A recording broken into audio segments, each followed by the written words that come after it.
Island of the Blue Dolphins, Chapter 16.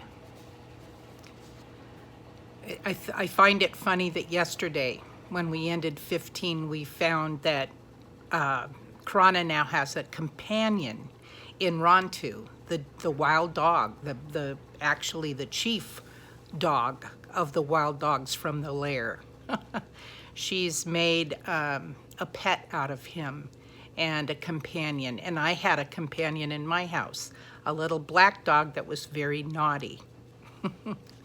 The white men's ship did not return that spring or in the summer. But every day, whether I was on the headland or gathering shellfish on the rocks or working on my canoe, I watched for it. I also watched for the red ship of the Aleuts. Yeah, she can't forget that they could show up any minute.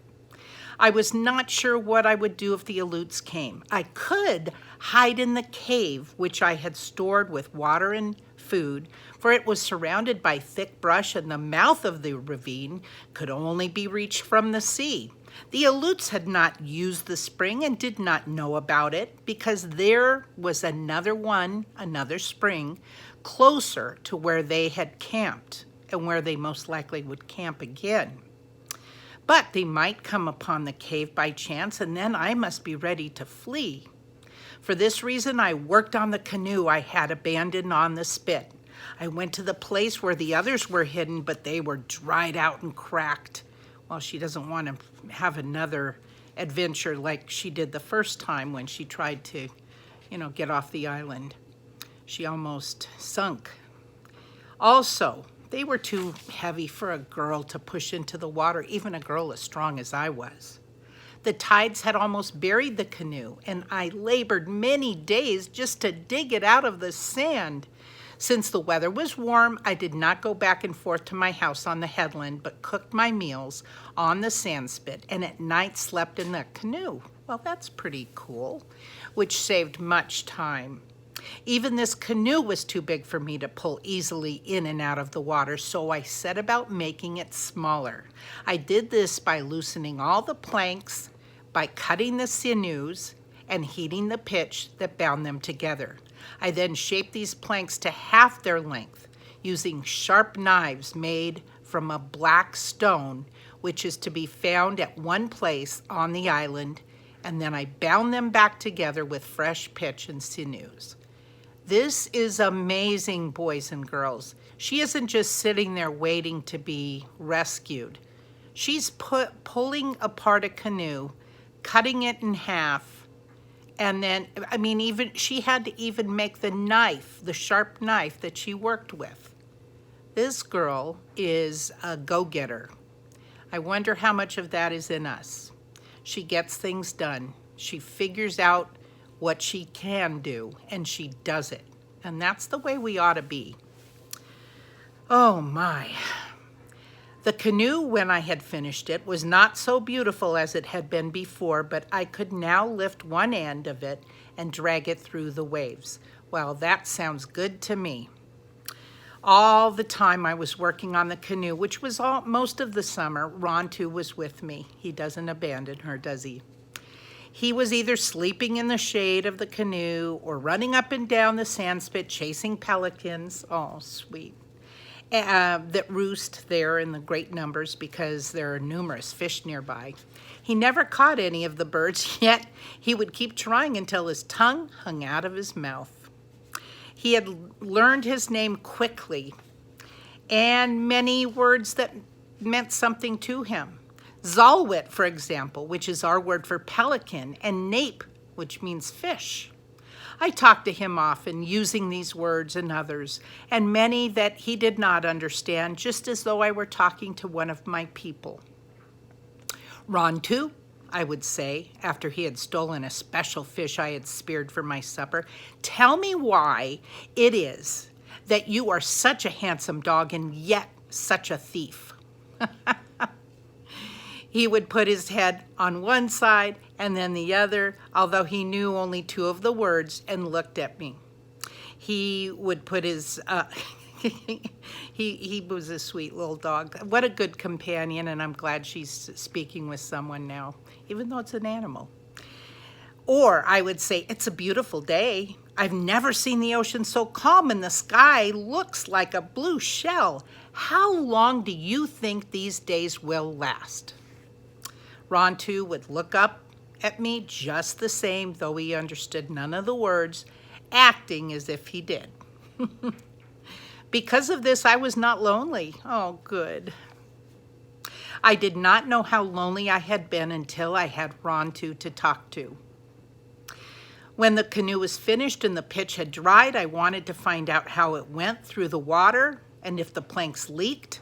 So we set off on a long voyage around the island. The voyage took all of one day from dawn until night. There are many sea caves on the island of the Blue Dolphins, and some of them are large and go far back into the cliffs. One of these was near the headland where my house stood.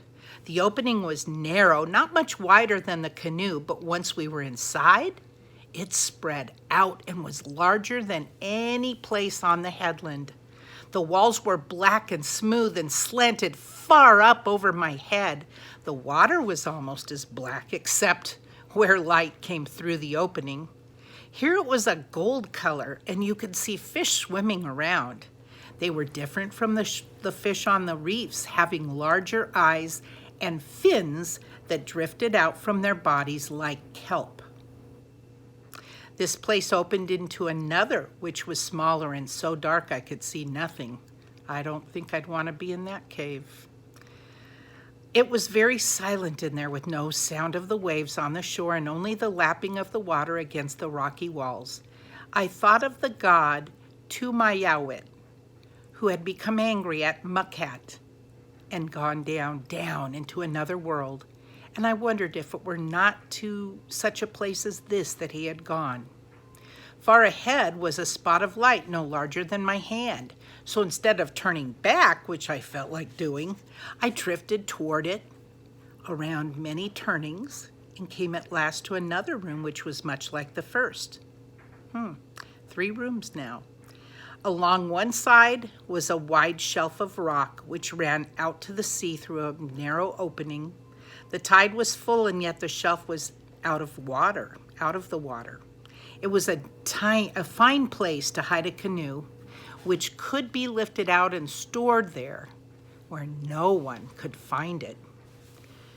The ledge joined the cliff just below my house. All I needed was a trail down to the cave, and then the canoe would be close at hand. "We have made a great discovery," I said to Ron, too. Ron, too, did not hear me.